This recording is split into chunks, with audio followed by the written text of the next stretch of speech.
Excusez-moi, ça a coupé. Alors, donc, je disais, dans ce Occhi Alighieri, des éléments stylisés, comme dans le passé pour Dario Argento, mais ensuite, il se concentre sur son histoire, et donc il abandonne ses effets de style et de réalisation comme auparavant.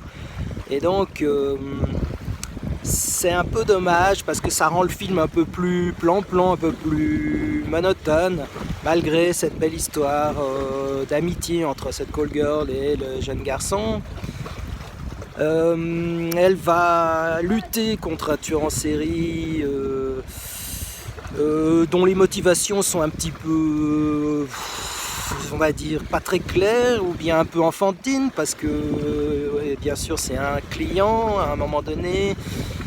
Et puis elle lui dit qu'il sent le chien parce qu'il élève des chiens, donc après il s'en va fâché. Enfin, c'est un petit peu puéril à ce niveau-là.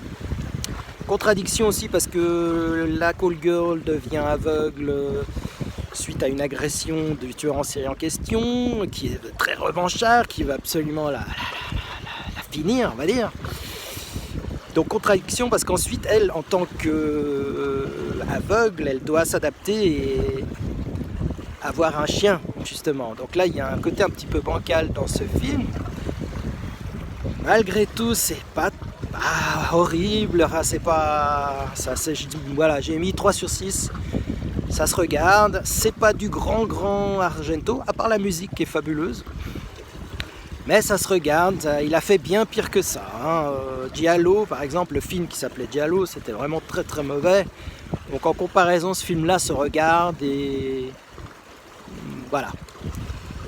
Donc voilà pour cette rétrospective. Aujourd'hui, j'ai 5 films, je vous en parlerai donc demain. Et je vous embrasse.